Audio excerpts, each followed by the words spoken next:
अबको क्रममा 7वटै प्रदेशमा एकैसाथ विद्युतीय माध्यमबाट सुरुवात हुन लागेको पक्की सडक पहुँच नपुगेका स्थानीय तहका प्रतिनिधि, सम्बन्धित प्रदेश सरकारका प्रतिनिधि तथा नेपाल सरकारका प्रतिनिधि बीच समझदारी पत्रमा हस्ताक्षर कार्यक्रमको स्विच अन गरेर शुभारम्भ गरिदिनुहुन सम्माननीय प्रधानमन्त्रीज्यूलाई हार्दिक अनुरोध गर्दछु।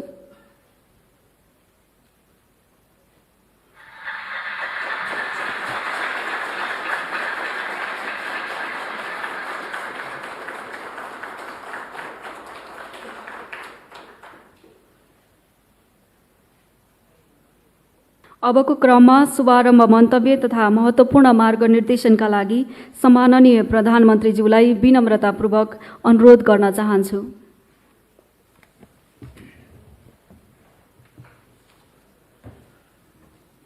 माननीय उपप्रधानमन्त्रीज्यू, माननीय संघीय मामला मन्त्रीज्यू, अरू उपस्थित माननीय मन्त्रीज्यूहरू, मुख्य सचिवज्यू, सचिवज्यूहरू र यस कार्यक्रममा यहाँ उपस्थित र 7वटा प्रदेशमा उपस्थित हुनुभएका सम्पूर्ण सहभागी महानुभावहरू, मन्त्रीज्यूहरू, मुख्यमन्त्रीज्यूहरू, मन्त्रीज्यूहरू, राष्ट्रसेवक मित्रहरू, जनप्रतिनिधि मित्रहरू र सम्पूर्ण सहभागी दिदीबहिनी तथा दाजुभाइहरू, आज अर्को एउटा खुसीको क्षण हो। हामीले प्रदेश तथा स्थानीय तहमा सडक सञ्जालको निर्माण र स्तरोन्नति वा त्यसमा सुधारको अत्यन्तै प्रभावकारी कार्यक्रमको यहाँ शुभारम्भ गरेका छौँ। एकैचोटि 7वटै प्रदेशमा 210 स्थानीय तहमा यस कार्यक्रमको शुभारम्भ भएको छ र त्यसमा MOU भइरहेको छ। हामीले सडक निर्माणको सम्बन्धमा, सडक सञ्जाल विस्तारको सम्बन्धमा महत्त्वपूर्ण काम गरेका छौँ। खास गरी वर्तमान सरकार बनेपछि यी 3 वर्ष बितेका 3 वर्षको अवधिमा हामीले 2 लेनका, 4 लेनका, 6 लेनका सडकहरू निर्माण गर्ने कामलाई तीव्रता दिएका छौँ। सडकहरूको स्तरोन्नति गर्ने काम, नयाँ निर्माण गर्ने काम, विस्तार गर्ने काम र सडक सँगसँगै सडक पुलहरूको निर्माण, यातायातका क्षेत्रमा अनेक उपलब्धिहरू हामीले हासिल गरेका छौँ। त्यसमा झोलुङ्गे पुलहरू जस्ता कुराहरूबाट आवागमनलाई सहज बनाउने कुरा, धेरै ठाउँमा हामीले नयाँ झोलुङ्गे पुलहरू स्थापना गरेका छौँ। केही ठाउँहरूमा दुर्गमता र कष्टपूर्ण आवागमनलाई सरल बनाउन तुइन भएका ठाउँहरूमा तुइन विस्थापित गरेर झोलुङ्गे पुलहरू निर्माण गरेका छौँ। धेरै यी कनेक्टिभिटीकै क्षेत्रमा हामीले हवाई मैदानहरूलाई, थप हवाई मैदानलाई राति पनि चल्ने सुविधा सम्पन्न हवाई मैदान बनाएका छौँ। हवाई मैदानहरूलाई आधुनिकीकरण गरेका छौँ। नयाँ अन्तर्राष्ट्रिय र क्षेत्रीय रूपमा अन्तर्राष्ट्रिय तहका पोखरा जस्ता विमानस्थल अथवा अन्तर्राष्ट्रिय स्तरको भैरवा विमानस्थल, यिनीहरूलाई सम्पन्नताको नजिकै पुर्याएका छौँ। हुलाकी राजमार्ग लगभग 65% तयार गरिसकेका छौँ र केही वन क्षेत्र, केही आरक्षित क्षेत्र जस्ता कुराहरूले पारेका असहजतालाई पनि ती व्यवधानहरूलाई समाधान गरेर हामी अगाडि बढाउँदैछौँ। दुर्गम क्षेत्रहरूलाई पनि पक्की बाटाहरू, पक्की भन्नाले कालो पत्र मात्रै होइन, त्यसको किनारमा पक्की हुनुपर्छ, त्यसको भित्तातिर पक्की हुनुपर्छ, पहिरोबाट सुरक्षित हुनुपर्छ, किनारबाट गाडी नखसोस्, त्यस प्रकारको डिफेन्स वालहरू सहित, पिलरहरू सहित राखिएका सडकहरू, अब बन्ने सडकहरू कच्चा अथवा असुरक्षित सडकहरू हुनु हुँदैन। सडक राम्रा, फराकिला, पक्की सडक र सुरक्षित सडक हुनुपर्दछ।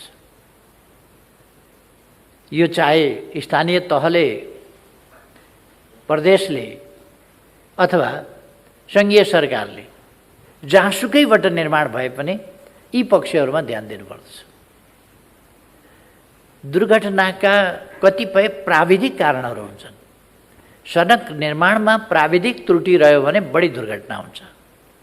त्यसकारण हाम्रा अहिलेसम्मका आफ्ना राष्ट्रिय अनुभवहरू र अन्तर्राष्ट्रिय अनुभवलाई पनि लिएर हामीले दुर्घटनाका सम्भावना हुने खालका प्राविधिक त्रुटि पनि हुन नपाउन्, बाटाहरू, बाटोको आफ्नै सुरक्षा र बाटो आफै सुरक्षित बाटो हुनु पर्यो, उसकै सुरक्षा पनि हुनु पर्यो। बाटो भत्किने, बिग्रिने, पहिरो जाने त्यस्तो भइ नरहने खालको बाटो हुनु पर्यो।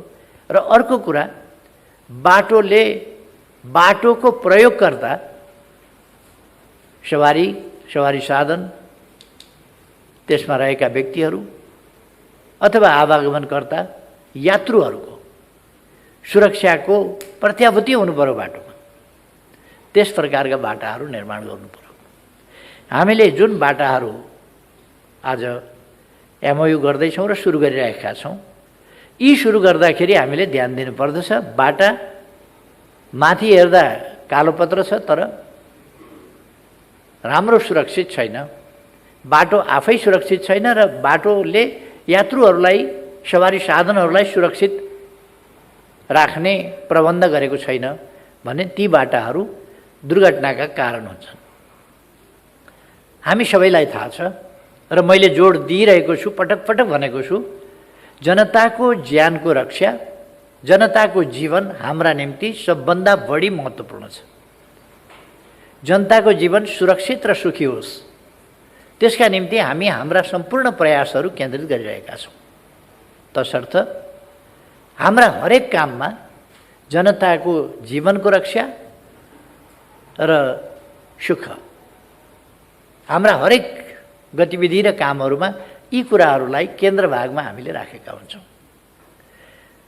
त्यसकारण यी निर्माणहरू, आगामी अरू निर्माणहरू वा अरू कुनै पनि कुराका विकासका सन्दर्भका हाम्रा प्रयासहरूमा जनतालाई सुरक्षित राख्ने, सेवा सुविधा उनीहरूलाई पुर्याउने, उनीहरूलाई दुःख कष्ट उनीहरूको न्यून गर्ने अथवा समाप्त पार्ने र उनीहरूलाई सुख प्राप्तिको, सुखानुभूतिको एउटा अवस्था सृजना गर्ने, यी कुराहरू हामीले बनाउनु पर्यो। त्यो अवस्था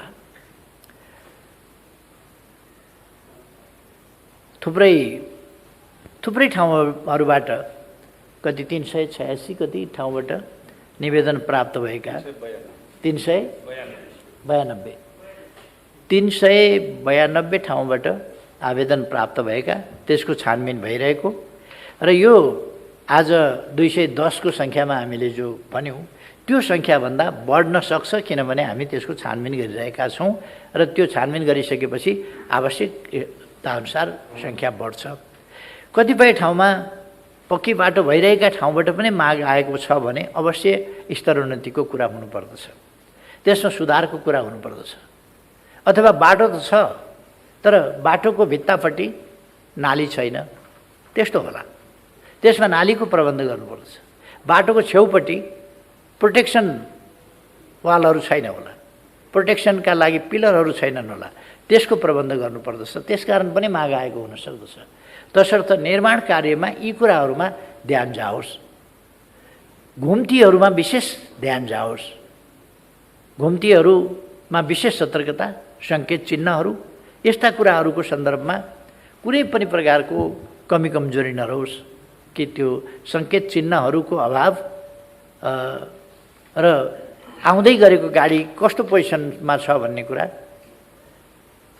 हामीले यस सम्बन्धमा ड्राइभरहरूलाई तालिम दिने कुरामा पनि र त्यो प्राप्त गरेको तालिम र जानकारीलाई कडाइका साथ उसले पालन गर्ने कुरामा पनि ट्राफिक तर्फबाट पनि, प्रहरीको तर्फबाट पनि यसमा विशेष ध्यान दिनुपर्ने कि उताबाट केही आइराखेको छ भने केही आएको चालचुल छैन, थाहा पाइएको छैन भनेर ढ्याक्कै जुझ्ने खालको स्थिति बन्छ।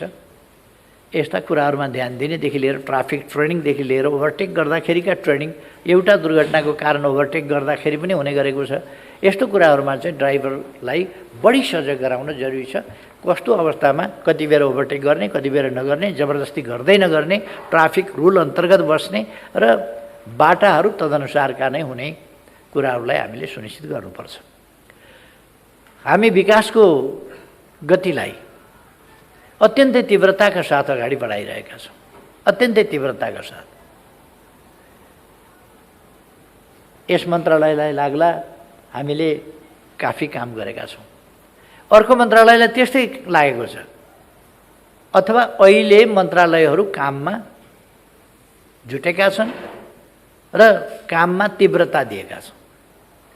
मैले देखेको छु कि अहिले बाटोहरूको निर्माण अत्यन्तै तीव्र गतिका साथ भएको छ। अब यो कार्यक्रम अगाडि बढेपछि यसले अझ तीव्रता ल्याउनेछ। 210वटा स्थानमा, 210वटा तहमा त तीव्रता फेरि थप तीव्रता आउने भयो। यस कारणले गर्दाखेरि अर्थात् हामीले प्रति वर्ष बाटो कति निर्माण गर्छौँ भन्दा नेपालको स्थितिमा मानिसलाई विश्वास गर्न गाह्रो हुने गरीको गतिमा हामी निर्माण गर्छौँ।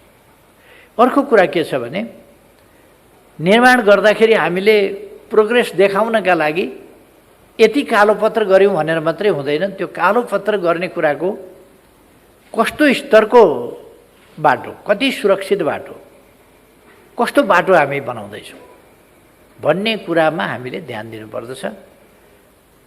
बहुत पीडा त्यति बेला हुन्छ जति बेला हामी सडक दुर्घटनाका कुरा सुन्छौँ।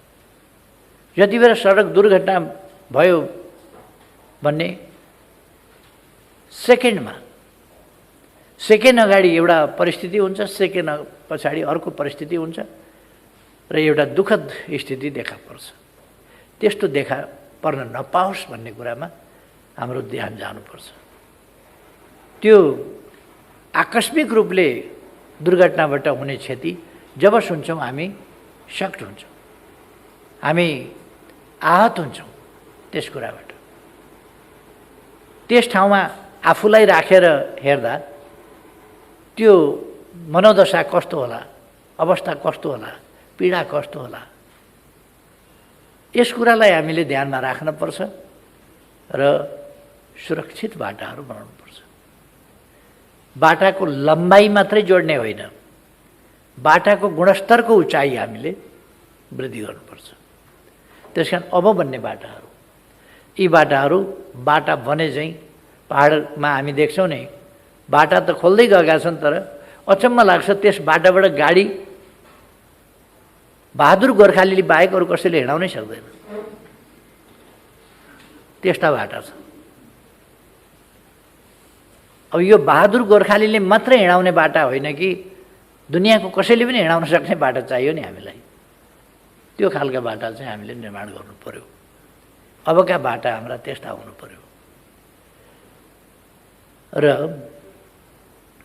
हामी समृद्ध नेपाल, सुखी नेपालीको राष्ट्रिय आकाङ्क्षालाई साकार पार्न हरेक क्षेत्रबाट, शिक्षाका क्षेत्र, स्वास्थ्यका क्षेत्र, पूर्वाधार निर्माणका क्षेत्र, पूर्वाधार मध्ये एउटा सडक सञ्जालको निर्माण सुधार विस्तार, यी कामहरू, हवाई यातायातको कुरा, केबल कारको कुरा,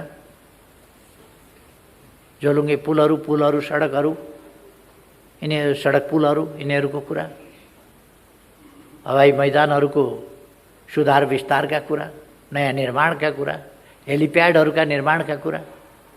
मैले धेरै पहिले पनि भनेको थिएँ, हरेक पालिकामा कमसेकम दुर्गम ठाउँहरूमा पनि सकेसम्म हेलिप्याड निर्माण होस्, ताकि हामीले डेलिभरी केसमा यस्ता केसहरूमा आपत परेका महिलाहरूलाई रेस्क्यु गर्ने गरेका छौँ हेलिकप्टरबाट, तर हेलिप्याड नै छैन भने कसरी रेस्क्यु गर्ने? त्यसकारण हरेक पालिकामा नजिकै हेलिप्याड होस् र हेलिप्याडमा हेलिकप्टर राखेर रेस्क्यु गर्न सकियोस्, त्यस प्रकारका कामहरू हरेक पालिकामा कमसेकम।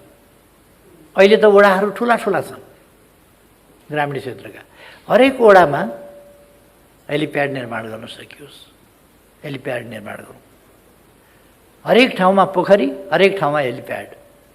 पोखरीको आफ्नो महत्त्व छ, रिचार्ज सिस्टमको आफ्नो महत्त्व छ। त्यसले हावालाई शीतल पार्ने र हावालाई रसिलो बनाउने कुराको पानीको आफ्नो महत्त्व छ। पशुपन्छीहरूलाई पानी पिउने पानीको प्रबन्ध त्यसबाट हुने आफ्नो महत्त्व छ। यसका अरू विभिन्न प्राकृतिक महत्त्वहरू छन्। त्यसकारण पोखरी हामीले हरेक पालिकाहरूमा, सजिलो छैन पहाडतिर, तैपनि पहिले पनि आहालहरू बनाएका हुन्थे, पोखरीहरू बनाएका हुन्थे, डाँडा डाँडामा पोखरीहरू छन्। ठुला तालहरू हाम्रा पहाडमा त छन्, ठुल्ठुला तालहरू। तराईमा पोखरी, पहाडमा ताल छन् हाम्रा। रारादेखि फोक्सन्डोदेखि चिलिचोदेखि थुप्रै तालहरू, बेगनासदेखि अरू तालहरू अनेक छन्, विभिन्न कुण्डहरू छन्। ताल र कुण्डहरू, ग्लेसियर्स, हिमतालहरू छन् हामीसँग। यस्तो ठाउँमा हामी मानव बस्ती भएका ठाउँहरूमा, गाउँहरूमा पनि पशुपालनका लागि पनि, वृक्षारोपण, फलफुल खेती अथवा अरू खेतीका लागि पनि त्यस्ता पोखरीहरू बनाउने कुराले राम्रो गर्छ। ती कामहरू पनि हामी गरौँ, किनभने विकासको हामी चौतर्फी ढङ्गले अभियान अगाडि बढाउँदैछौँ। कृषिको आधुनिकीकरणमा यी कुराहरू काम लाग्छन्। स्वास्थ्य उपचारको सन्दर्भमा मैले भनेका कुराहरू ती काम लाग्छन्। त्यसकारण यो सम्पूर्ण क्षेत्रतिर हामीले ध्यान दिन जरुरी छ। र टुरिज्मका लागि यस्ता कुराहरूको खास महत्त्व छ। त्यसकारण ताल तलैयाहरूदेखि लिएर, बाटाघाटादेखि लिएर, पुलहरूदेखि लिएर, कतिपय मान्छेहरूलाई झोलुङ्गे पुल तर्न हिँड्न कसैको आवश्यकता हुन्छ, त्यो दिनचर्या हुन्छ, कसैका लागि रमाइलो हुन्छ।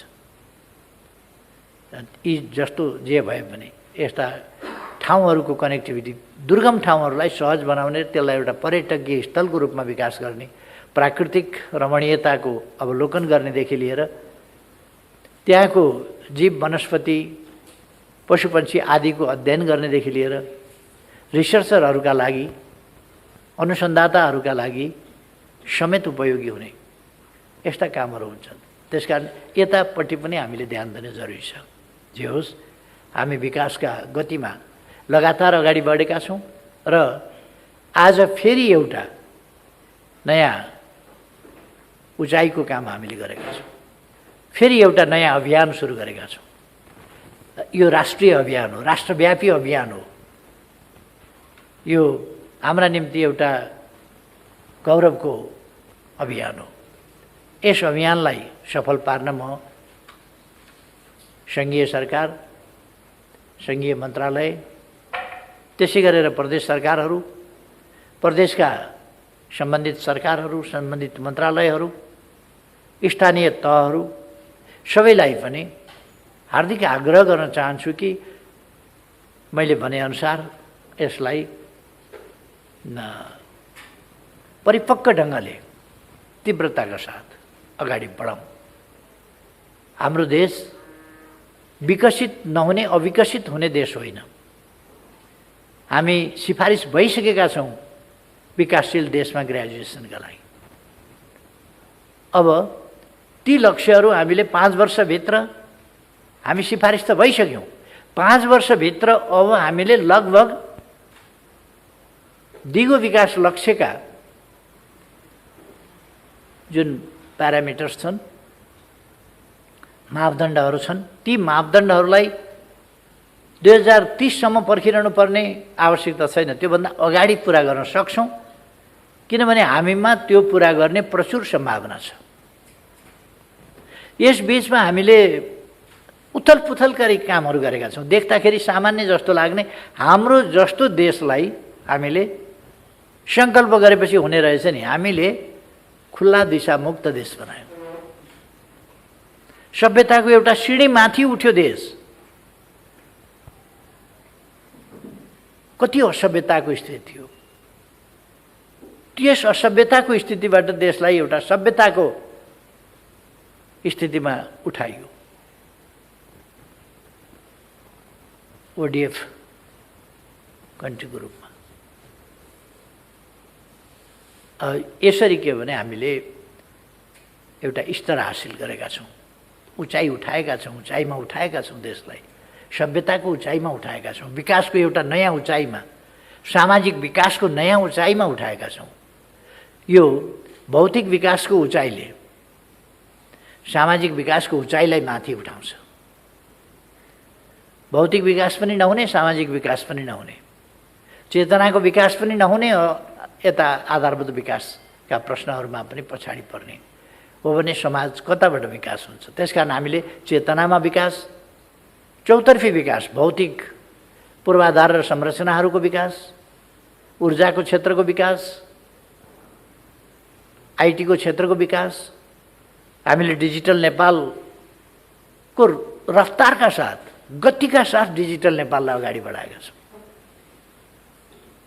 हामी आधुनिक प्रविधिको प्रयोगमा तीव्र गतिका साथ अगाडि बढेका छौँ। थुप्रै कुराहरू, अस्ति मैले डिजिटल सोइल टेस्टको उद्घाटन गर्दाखेरि पनि भनेको थिएँ, दक्षिण एसियामा नेपाल पहिलो हो डिजिटल सोइल टेस्टका लागि। कोभिड-19 को मुकाबला, त्यसको नियन्त्रण र त्यसलाई नियन्त्रणभित्र राख्ने कुरा र कम क्षति हुने कुरामा हामी धेरै अगाडि छौँ। विश्वका धेरै देशहरूभन्दा हामी अगाडि छौँ। अलिक आर्थिक रूपमा हामी पछाडि आउँला, हाम्रा हस्पिटलहरूको सुविधाको मात्रामा हिसाबमा हामी पछाडि थियौँ। हामी पहिलो स्वाब टेस्ट हामीले बाहिर पठाएर गर्नु परेको थियो, तर अहिले हामीसँग 82-83 ठाउँबाट एकैचोटि हुन्छ। हामीले 300 भन्दा बढी ठाउँबाट भ्याक्सिन लिने प्रबन्ध गर्यौँ। अहिले 5 लाख भन्दा बढी मान्छेहरूले भ्याक्सिन लिइसकेका छन्। कति 5 लाख भन्दा बढीले होइन, कतिले ल्याएको छ त्यस्तै होला। 5 लाख भन्दा बढी मान्छेले, जे होस् 5 लाख भन्दा बढी नै छ। आँकडा अरू मिलेन भने पनि तल चाहिँ आउँदैन, माथि नै जान्छ। हामीले त्यो तीव्रताका साथ गरेका छौँ। अथवा हाम्रो जस्तो देशमा, हाम्रो जस्तो मानसिकता भएको देशमा र कतिपय विरोधका लागि विरोध, जसरी पनि विरोध, जेमा पनि विरोध गर्ने प्रवृत्ति भएका देशमा देशप्रतिको जिम्मेवारी बोध होइन, जनताप्रतिको जिम्मेवारी बोध होइन, विकासप्रतिको जिम्मेवारी बोध होइन, आफ्नो स्वार्थप्रतिको लगावले हिरिक्क हुने प्रवृत्ति भएको देशमा आफ्नो स्वार्थ पुरा गर्नका लागि माइती घरको गीत जस्तो म बेचिदिन्छु, जे पनि बेचिदिन्छु भन्ने गीत माइती घरमै होला सायद, एउटा पुरानो फिल्ममा गीत थियो।